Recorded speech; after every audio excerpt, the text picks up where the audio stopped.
Lucas 6:37. Diz assim a palavra de Deus: Não julguem, vocês não serão julgados. Não condenem, e vocês não serão condenados.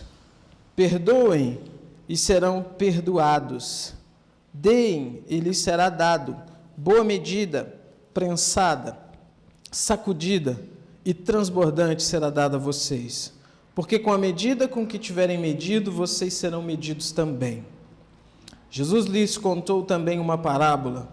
Será que um cego pode guiar outro cego? Não é fato que ambos cairão num buraco? O discípulo não está acima do seu mestre. Todo aquele, porém, que for bem instruído, será como o seu mestre. Porque você vê o cisco no olho do seu irmão, mas não repara na trave que está no seu próprio olho? Como você poderá dizer a seu irmão: Deixe, irmão, que eu tire o cisco que está no seu olho, se você não repara na trave que está no seu próprio olho? Hipócrita, tire primeiro a trave do seu olho, e então você verá claramente para tirar o cisco que está no olho do seu irmão.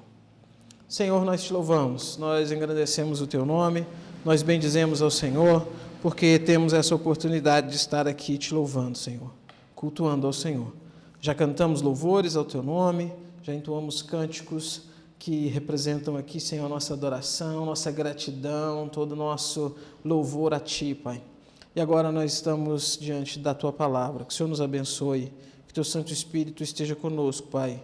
Que o Senhor nos ensine, que tua palavra possa achar lugar em nosso coração nessa noite. Que o Senhor abençoe também as crianças que estão tendo ali o momento delas, o momento de aprendizado. Possa ser um momento de edificação para elas também, de aprendizado da tua palavra. Em nome de Jesus. Amém. Muito bem. Irmãos, existem muitos textos bíblicos que são muito famosos, né? Durante muito tempo,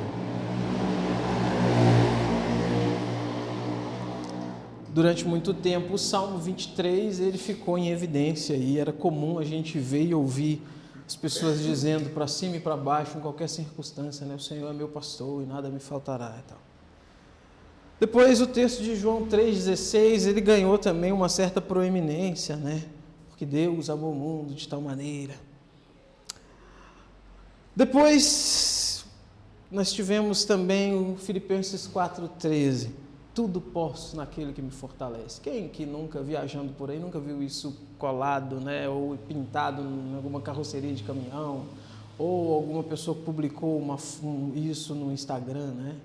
Coloca essa frase, né? Com uma foto bem sensual, para ser uma coisa bem espiritual, né? Enfim, é muito comum a gente ver isso daí. O que esses textos têm em comum no uso popular, né?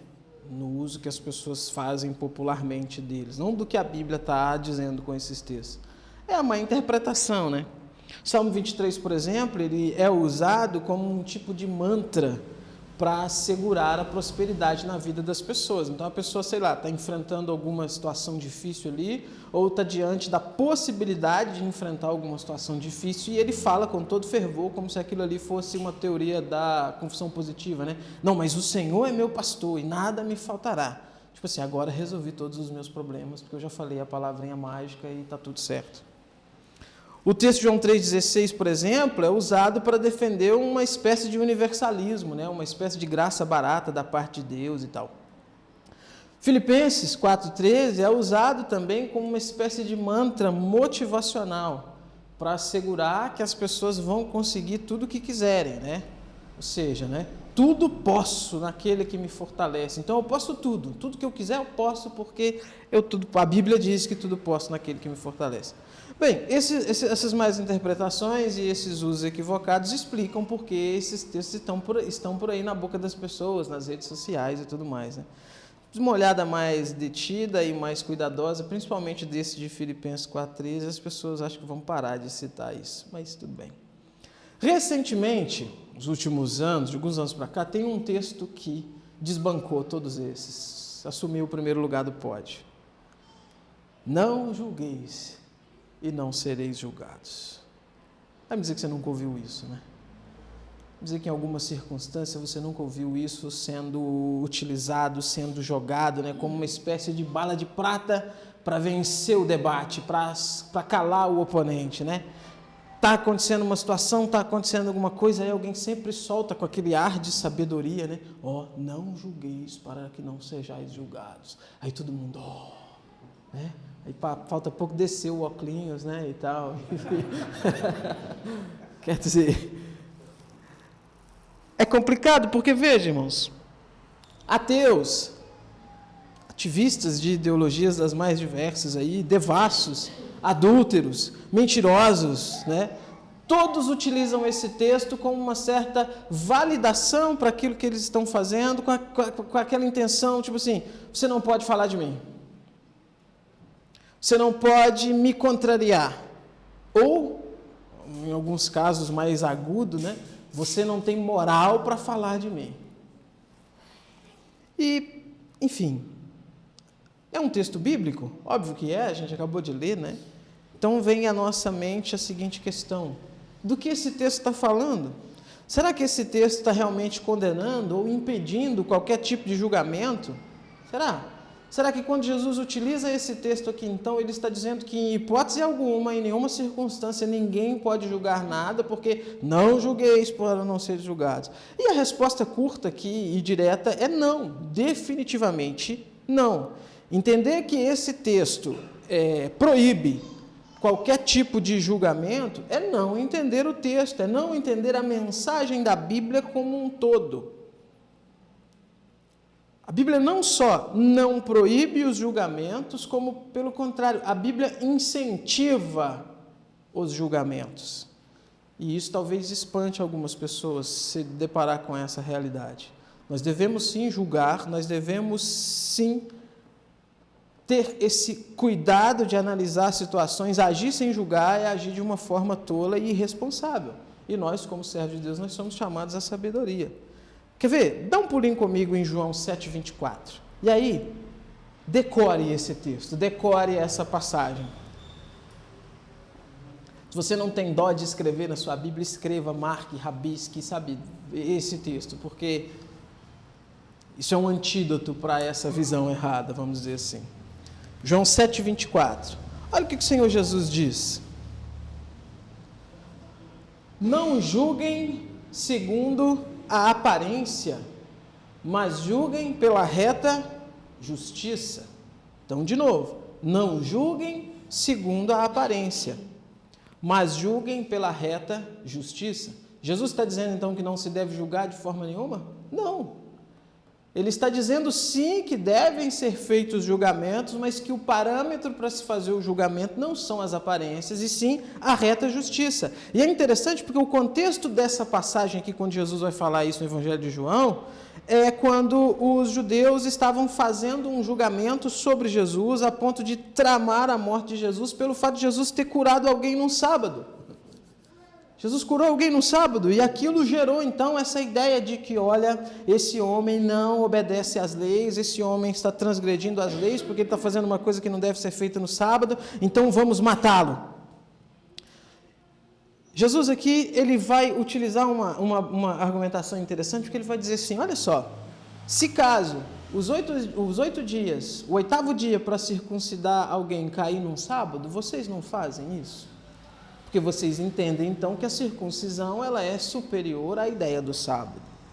Aí ele diz, eu salvei um filho de Deus no sábado, e vocês estão querendo me matar. Aí é que ele diz, então, olha, não julguem segundo a aparência, mas julguem pela reta justiça. A ideia dele aqui é, analisem aquilo que eu fiz, não de acordo com a mentalidade que vocês têm, não de acordo com o que vocês pensam ou entendem, mas pela reta justiça. Se a circuncisão ela é um mandamento superior ao sábado, ao ponto de poder fazê-la no sábado, logo salvar uma vida é maior do que a circuncisão e é maior do que a guarda do sábado. E essa é a ideia da reta justiça. Então veja, Jesus aqui ele não está dizendo que não se deve julgar, ele está dizendo, deve-se sim julgar, mas julgue pela reta justiça. E o contexto nos ajuda então a entender que a reta justiça, de forma clara e direta, é a palavra de Deus.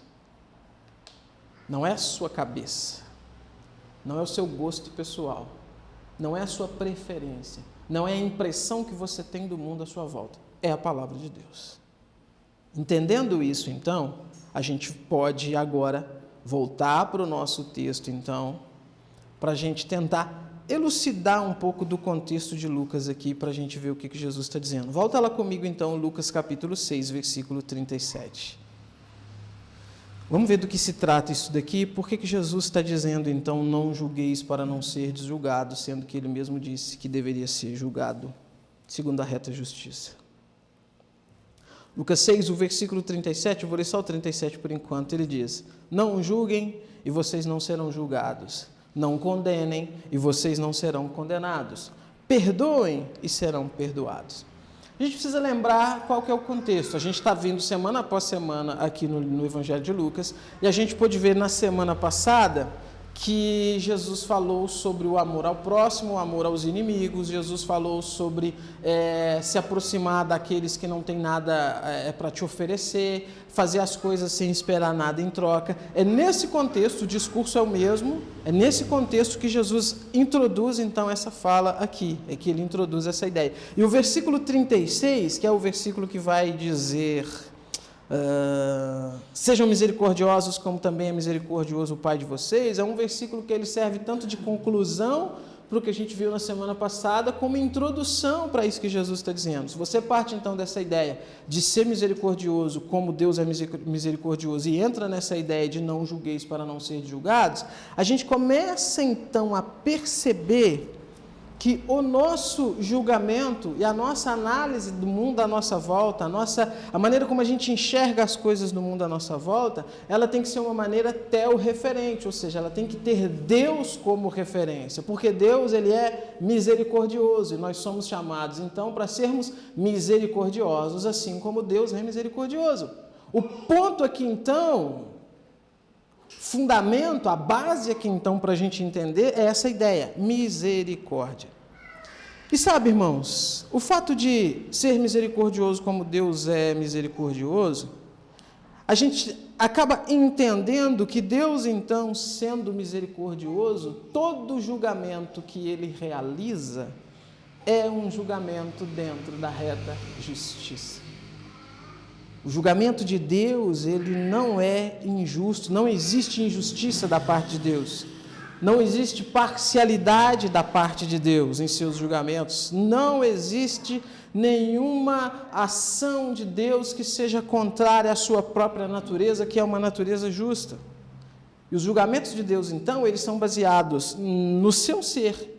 E a gente, quando você vai estudar o ser de Deus, a gente consegue perceber que Deus, então, de acordo com a Escritura Sagrada, ele é descrito para nós como tendo atributos, né? Amor, graça, bondade, misericórdia, e aí vem justiça. Logo, os julgamentos que Deus faz, então, eles são cheios de amor, de graça, de misericórdia, de bondade e de justiça. Se nós devemos ser como Ele, se o versículo 36 acabou de dizer que a nossa ação deve ser como Ele, e o versículo 37 diz então para a gente não julgar e não ser julgado, logo o que o texto está dizendo para a gente é que a gente não deve agir ao proferir os nossos julgamentos ou ao fazer os nossos julgamentos fora de Deus como referência, fora da maneira como Deus faz. Se Deus não julga com parcialidade, se Deus não julga com injustiça, o nosso julgamento das coisas também não deve ser feito dessa forma. E eu e você, cada um de nós aqui, só vamos conseguir julgar as coisas com imparcialidade, com amor, com graça, com misericórdia, pela reta justiça, se julgarmos as coisas pela ótica da Bíblia Sagrada. E esse é o ponto aqui, o ensino de Jesus aqui, a sequência desse discurso que ele vem fazendo é exatamente essa. A ideia, então, o negativo aqui, né, o não julgueis para não ser julgados, é a ideia de não julgue fora dos parâmetros divinos. Não julgue fora daquilo que Deus estabeleceu. Não julgue fora daquilo que Deus determinou. Não julgue fora do caráter de Deus, porque somos chamados para imitá-lo. Interessante que as palavras aqui, que originais que Lucas usa, né? O grego aqui, por exemplo, que ele vai utilizar nessa primeira, dentro dessa primeira parte do versículo, né? Não julgueis, não serão julgados. São todos termos que no original estão relacionados à avaliação. A ideia aqui é formar uma opinião crítica sobre algo, seja ela positiva ou negativa, por exame ou escrutínio. O segundo, né, não julgueis o primeiro para não serdes julgados, esse julgados o segundo, ele dá a ideia de tornar-se avaliado. Então, ou seja, a ideia do autor é mostrar que deve ser feita então uma avaliação para se formar uma opinião de forma crítica, baseado no exame, baseado num escrutínio, ou seja, numa investigação. E quais são os critérios, novamente, para se fazer esse exame das coisas, para se fazer esse escrutínio, para se fazer essa investigação? Palavra de Deus. Se você não julga de acordo com a palavra de Deus, você está agindo errado. E sabe, irmãos, nós precisamos julgar todas as coisas. Todas as coisas. Parece que está indo na contramão do que o texto está dizendo, né? Mas a gente já entendeu todo o contexto, então, porque a Bíblia não se contradiz, né? A gente deve julgar todas as coisas. Porque se você... E o que seria o julgar, então? O julgar, dentro disso que eu falei, dessa definição de uma ideia de avaliação, então, ele está ligado com você parar, pensar, refletir, analisar o mundo à sua volta. Irmãos, a gente faz julgamentos o tempo todo. A nossa vida inteira, ela é baseada em julgamentos, em exames, em escrutínio, em análise. E é baseado nessas análises, então, que a gente vai formando opinião sobre as coisas. Quando você conhece uma pessoa, quando você começa a se aproximar de uma pessoa, seja um colega de trabalho, seja um vizinho, um amigo na escola, enfim, alguém, você não chega já de cara abrindo a sua vida, abrindo a sua casa e desabafando todos os mínimos detalhes íntimos da sua vida. Exige primeiro aquela perguntinha assim: quem é esse cara? Quem é essa pessoa? E aí, a partir desse questionamento, você começa a investigar. Essa pessoa faz o quê? Onde que ela mora? Vida que ela leva? Ela serve a Deus? Ela frequenta uma igreja? Ela tem um trabalho? Sabe? Você começa a analisar essas coisas e essa análise vai formando na sua mente um retrato daquela pessoa, vai formando na sua mente uma imagem daquela pessoa. E eu estou dando um exemplo aqui de uma pessoa, mas a gente faz isso com tudo. Se você hoje for receber uma proposta de emprego, você vai analisar, você vai pensar, você vai pesquisar, você vai, fazer esse escrutínio e esse exame de todas as coisas. E agora é só pegar esses exemplos bem práticos que eu estou dando e transferi-los do contexto que Jesus está trabalhando aqui para a maneira como você vê as pessoas e a atitude das pessoas. Porque a ideia é essa. A ideia é essa.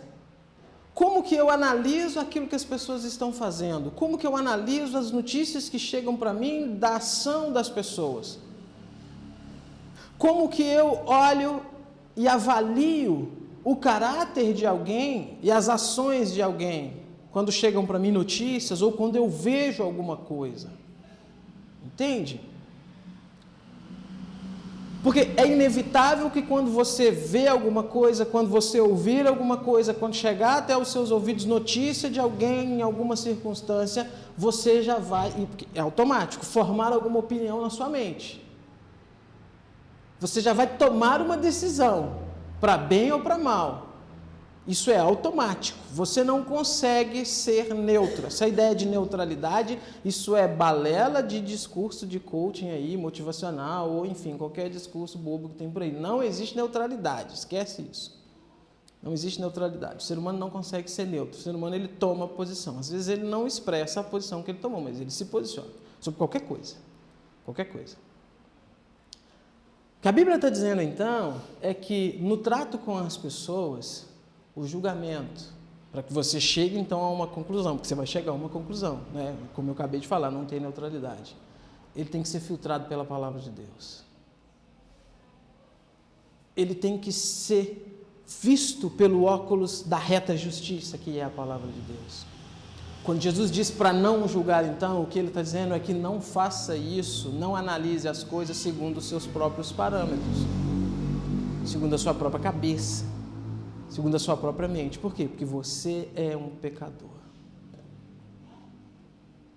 E por mais que você às vezes tenha boa intenção, você vai chegar a uma conclusão diferente.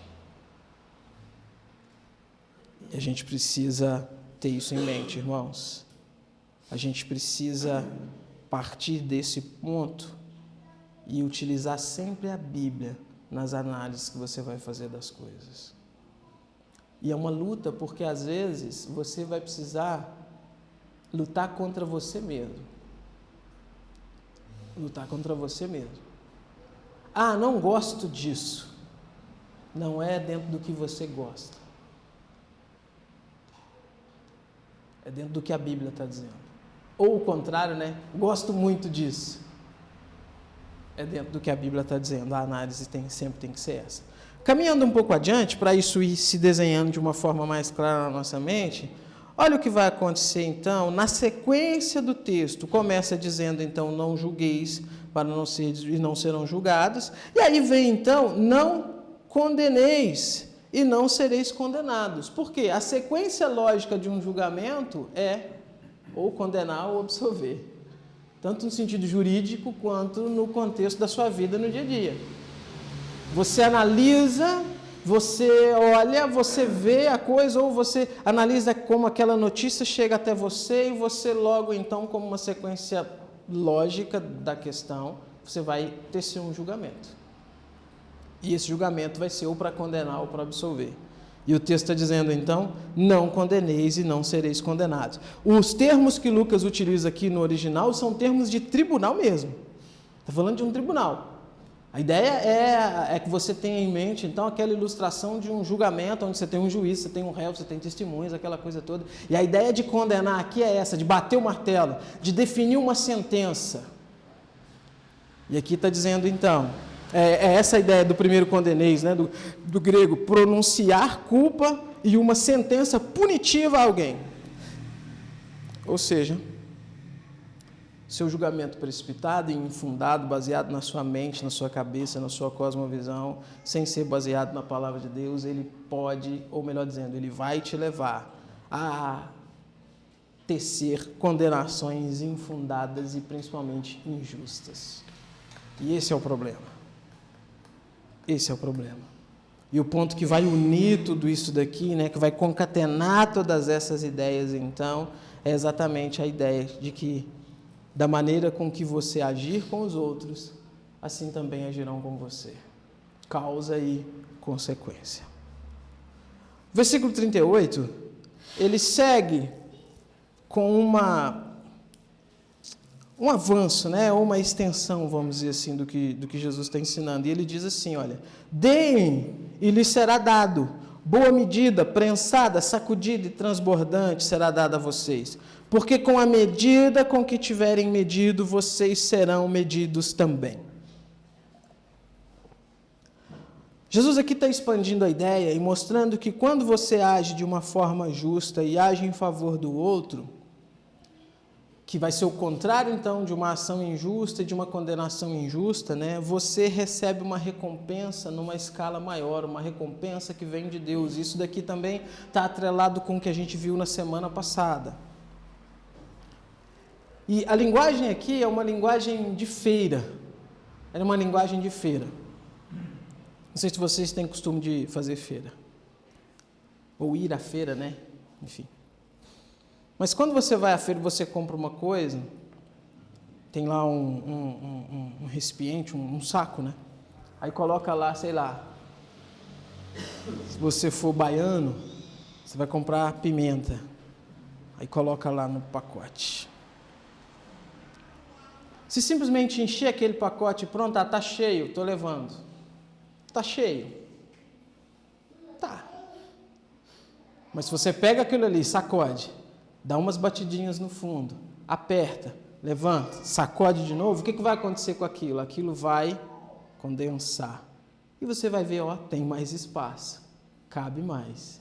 E se você for, então, gostar muito de pimenta, você vai encher mais ainda, porque coube mais, teve mais espaço. A ideia que a Bíblia está dizendo é que a recompensa que Deus dá, então, a recompensa que o Senhor entrega, não é simplesmente encher um recipiente e entregar, é encher, sacudir, balançar, bater, para tirar todo o vácuo para caber mais. E, de novo, fazer esse processo para caber mais. Ao ponto de que, quando então fez isso ao extremo, ainda transbordar. E entregar, então, algo, uma recompensa realmente cheia, um conteúdo realmente transbordante, um conteúdo realmente vasto. A ideia é essa, de muita coisa. E é maravilhoso isso daqui, né? Porque essa recompensa aqui, quem dá é Deus, né? É isso que Jesus está dizendo. O 39, Jesus passa, então, a falar de uma outra coisa que está completamente ligada com essa ideia que ele introduziu. Porque depois que ele fala, então, de julgamento, que tem esse contexto, essa ideia de não julgar segundo a nossa própria mente, mas pela reta justiça, e que esse julgamento, então, segundo a reta justiça, vai gerar recompensa da parte de Deus, ele vai contar uma parábola. E ele vai dizer assim, olha, será que um cego pode guiar outro cego? Não é fato que ambos cairão num buraco? Se na primeira parte a ideia então é focada na questão da justiça, de julgar com a justiça, aqui ele está dizendo então para aqueles que desejam ser guias, ser mestres, ser professores. E a fala dele já começa com uma crítica, como a gente diz no português formal, né, e culto, né, ele já vai com os dois pés na porta, né, e ele já começa dizendo, olha, um cego, será que um cego pode guiar outro cego? Por que Jesus fala isso? Por que ele usa a ideia, a ilustração aqui do cego, né? Porque, meus irmãos, todo aquele que age de acordo com seus próprios parâmetros, todo aquele que julga o mundo ao seu redor de acordo com o seu próprio senso de justiça, todo aquele que, ao contrário de julgar segundo a reta justiça, que é a palavra de Deus, e julga de acordo com si mesmo, ele é um cego.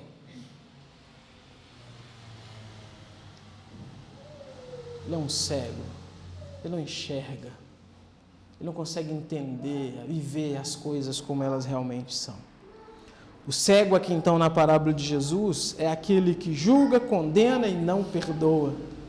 Se a gente for pensar na construção do versículo 37, que é não julgar para não ser julgado, não condenar para não ser condenado e perdoar para ser perdoado. O cego aqui, ele julga injustamente, ele condena injustamente e ele não perdoa.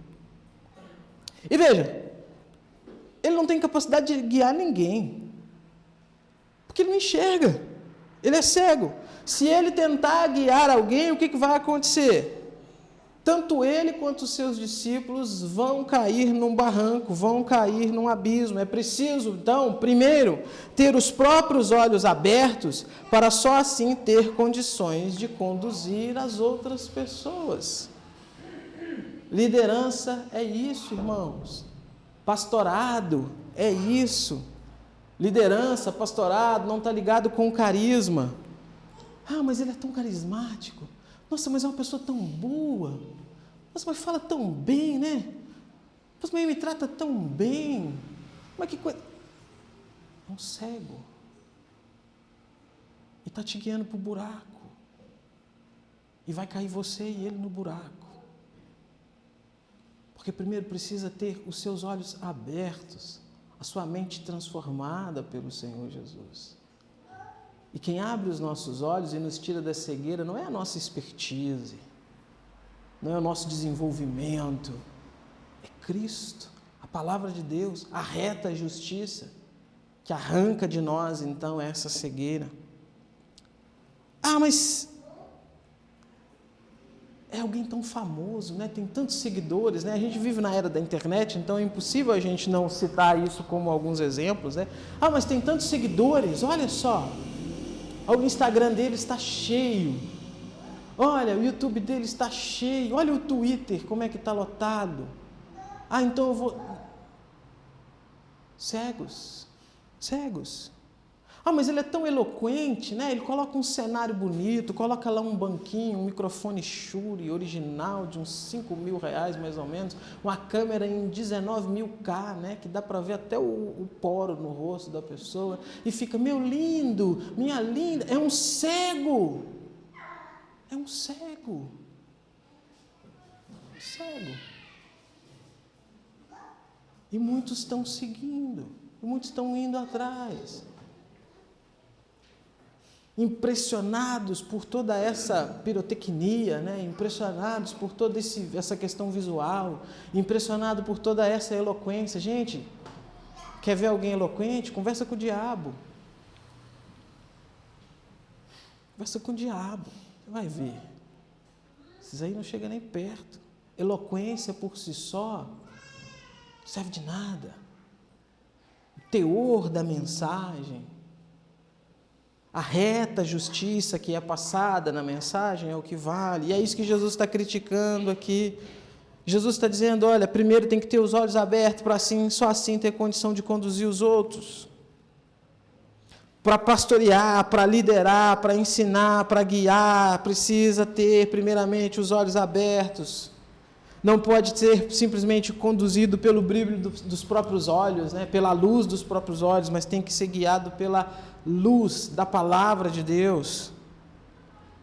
E aí olha a consequência no 40, versículo 40. O discípulo não está acima do seu mestre.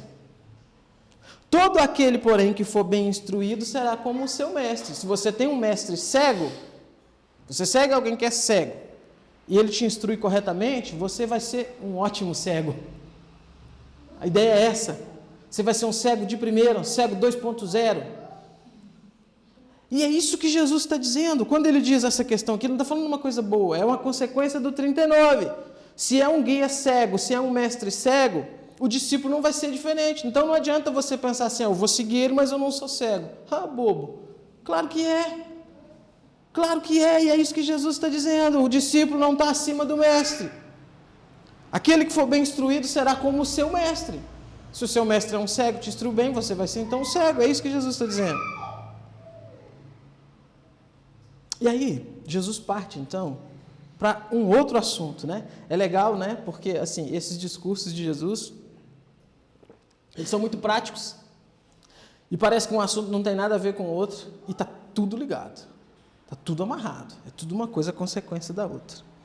A sequência de um cego guiando outros cegos, ensinando a sua cegueira, é a perpetuação da hipocrisia. E é isso que o texto segue. Por isso que Jesus vai advertir, dizendo o seguinte, olha o versículo 41 e 42. Por que você vê o cisco no olho do seu irmão, mas não repara na trave que está no seu próprio olho? Como você pode dizer ao seu irmão, deixe, irmão, que eu tire o cisco que está no seu olho, se você não repara na trave que está no seu próprio olho? Hipócrita, tire primeiro a trave do seu olho, e então você verá claramente para tirar o cisco que está no olho do seu irmão. Fascinante isso daqui, irmãos, porque a construção do texto, ela está numa relação de comparação. Uma trave é muito maior que um cisco, né? A ideia, então, é que aquele cego, que foi muito bem cegamente conduzido e que se tornou um cego excelente, ele consegue, no auge da sua cegueira, enxergar defeito em todo mundo, menos em si mesmo. E ele fica tão bem, ele foi tão bem instruído, e ele vira tanto especialista em escrutínio e em examinar as coisas, que ele consegue perceber um cisquinho de nada. Ele consegue detectar, ele consegue enxergar, e ele consegue sair apontando. Cisco aqui, tem um cisco ali, tem um cisco lá, tem um cisco lá. Mas ele não olha no espelho, né? Porque tem uma trave de todo tamanho no olho dele, que precisa ser tirada, precisa ser arrancada para que ele passe a ver então as coisas com clareza, para que ele passe a enxergar as coisas então como realmente são, para que ele passe a ver as coisas dentro da realidade, dentro da reta justiça, e pare de enxergar as coisas baseado na trave gigante que está no seu próprio olho. E é isso que Jesus está dizendo aqui. E sabe, você vai ver pessoas, você vai se deparar com pessoas que vão se apresentar com uma pretensa piedade e boa fé. E vai parecer que eles estão assim, sabe, realmente essa pessoa está querendo mesmo fazer o bem e tudo mais. Mas, irmãos, existe um ditado que diz que de boa intenção o inferno está cheio. E sabe, é verdade. Porque o ser humano, ele se baseia na sua própria boa intenção. E ele esquece que de bom ele não tem nada. Que a sua melhor intenção, ela é ruim. Melhor intenção que ele tiver não é nada, não presta para Deus. Ele precisa, então, conformar suas intenções de acordo com a palavra de Deus.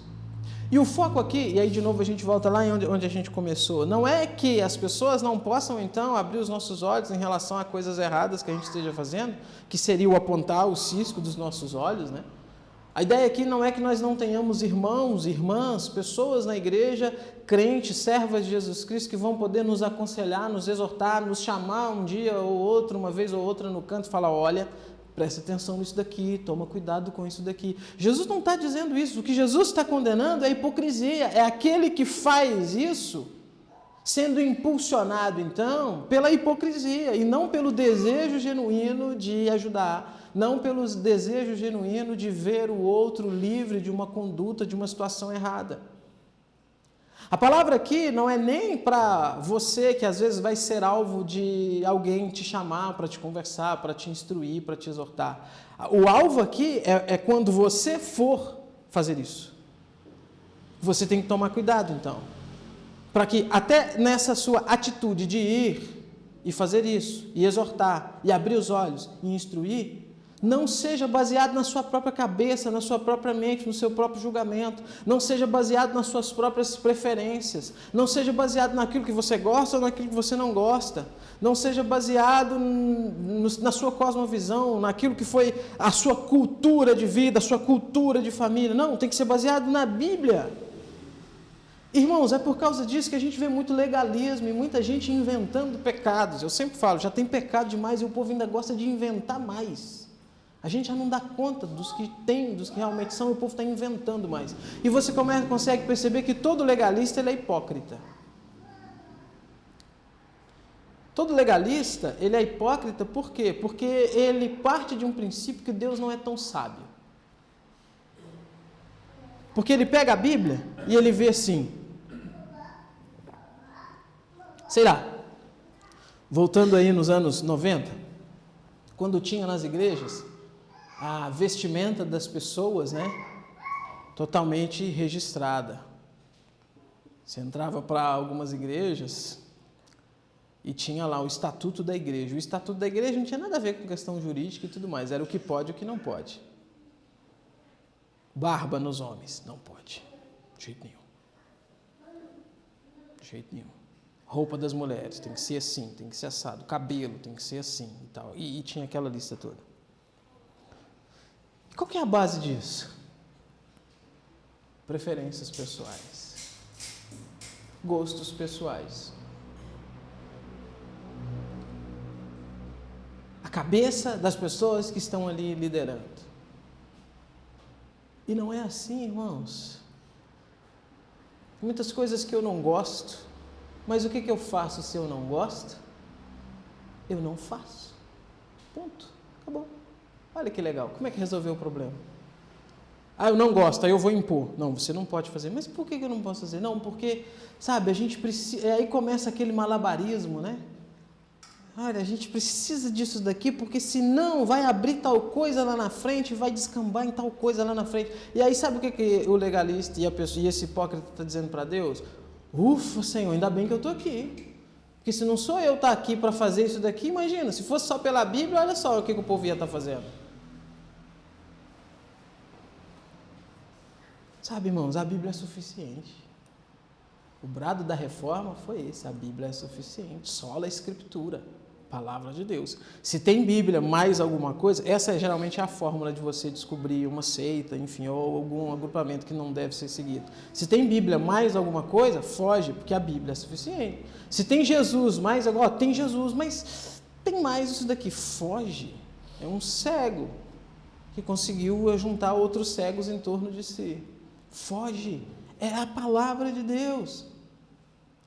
Voltando para a questão aqui, então, do texto, prática. Você pode sim julgar. Você deve sim julgar. Você deve sim pensar, raciocinar para tomar decisões. Você pode sim, por exemplo, fazer julgamentos de situações, de notícias, de coisas que chegam até você baseado no que outra pessoa fez, falou e tudo mais. Mas de acordo com a Bíblia. De acordo com a palavra de Deus. É essa a ideia desse texto. Jesus então fecha combatendo a hipocrisia, porque o julgamento infundado vai gerar condenação infundada e vai gerar então cegos guiando outros cegos, que vai cair logicamente na hipocrisia. E meus irmãos, isso é uma lástima para o povo de Deus. O que a gente aprende aqui? Além desses pontos que eu já coloquei, só a título de resumo para a gente finalizar. Irmãos, a gente vive numa era muito difícil, tá? A gente vive na época do politicamente correto. E essa época é uma época, então, onde a sociedade quer te obrigar a aceitar que uma criança de 8 anos, por exemplo, ela não pode beber, ela não pode fazer uma tatuagem se quiser, ela não pode ser presa caso cometa algum crime, mas ela pode pleitear na justiça o direito de fazer uma cirurgia de mudança de sexo. E você, como cristão, sabe o que eles vão dizer para você? Não julgue. Quem é você para julgar? Você não pode julgar. Fica quieto. Cuida da sua vida. A gente está numa era, irmãos, onde um homem de meia idade, ele pode olhar no espelho e se ver como um gato siamês.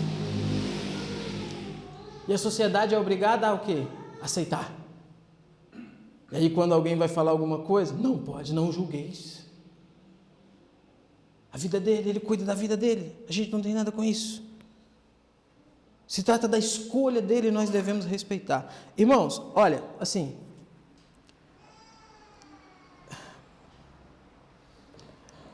não cai nessa. Não cai nessa bobagem. Se você é um cristão, o certo e errado, irmão, está estabelecido na palavra de Deus. Não importa o que diz a mídia, não importa o que dizem aí as cortes nacionais, internacionais, a ONU, o STF, seja lá quem for. Não importa o que a sociedade está ditando, o que guia a sua vida e norteia a maneira como você vai analisar o mundo à sua volta, é a Escritura Sagrada. Isso não significa dizer que você tem que impor o seu cristianismo aos outros, de maneira nenhuma. Não é uma teocracia, né? A gente não vai impor o cristianismo aos outros, a questão não é essa. A gente vive numa democracia. Mas você não pode se pautar por essas bobagens. E a gente tem percebido, irmãos, que alguns crentes, eles estão tão influenciados, não sei se é pelo meio que vivem, pelas coisas que assistem, pelas coisas que consomem, mas eles estão tão influenciados que você começa a perceber crentes de verdade, pessoas que servem Jesus, mas que começam a absorver esse discurso, sabe? Começa a absorver essa ideia. E aí você começa a ver pessoas aí que servem a Deus e que de repente estão se posicionando da seguinte maneira: mas a gente não pode julgar, né? Mas quem somos nós para julgar, né? Mas puxa, cada um cuida de si, né? Não! Você é um crente, criatura. Você é um servo de Deus. Eu não estou dizendo que você vai passar ali na rua, então, e deparar igual a gente vê. A gente vê em vídeo, eu nunca vi pessoalmente, né? A gente vê uns vídeos de, sei lá, um camarada todo pintado de gato, puxado por uma corrente no shopping, e todo mundo, você não vai chegar lá então e esculachar a pessoa. Não, de maneira nenhuma, passa. Passou, normal. Mas quando couber a você se posicionar, se posicione de acordo com a Bíblia. Quando couber a você tecer alguma opinião, emita a sua opinião de acordo com a palavra de Deus. Não ensine as crianças, seus filhos, crianças que convivem com você, a cair nesse discurso bobo de não julguem. Não, ensine a Bíblia. Olha, isso é errado, está errado. Não é isso que a Bíblia diz? Seja incisivo nisso, porque pode ter certeza, eles são contra o cristianismo. Essa ideia, então, essa deturpação desse texto, ela tem caído no colo de algumas igrejas. Você vê as pessoas, não, mas, sabe, por exemplo, quando se trata de falsos profetas, eu tenho o costume de citar alguns aqui pelo nome, né? Antiético. Antiético, irmãos? Nossa ética é a Bíblia. Ah, mas as regras de etiqueta, que coisa, não? A Bíblia, Paulo, quando vai tratar de hereges, ele cita eles pelo nome. Ele vai dizer, Himeneu e Fileto foram entregues a Satanás. Ele fala o nome do sujeito. Ele não joga em direto, fica assim, tem um fulano por aí, que é assim, assim, assado. Quem será? Não, ele fala o nome. Sabe, a gente precisa ser assim, não se enganem, irmãos, não se enganem, não caia nessa, mas a gente não pode julgar, porque pode ser que estejam fazendo um trabalho muito bom. De novo, não julgue de acordo com a sua mente. Mas se existem práticas que são contrárias à palavra de Deus, se posicione e alerte as pessoas para não ir para lá.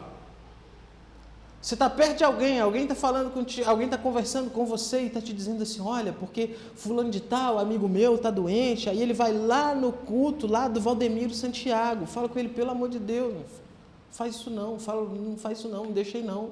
Esse homem não tem nada de Deus, esse homem é um filho de Satanás, o compromisso dele é com o diabo, e as coisas que ele faz são coisas do diabo.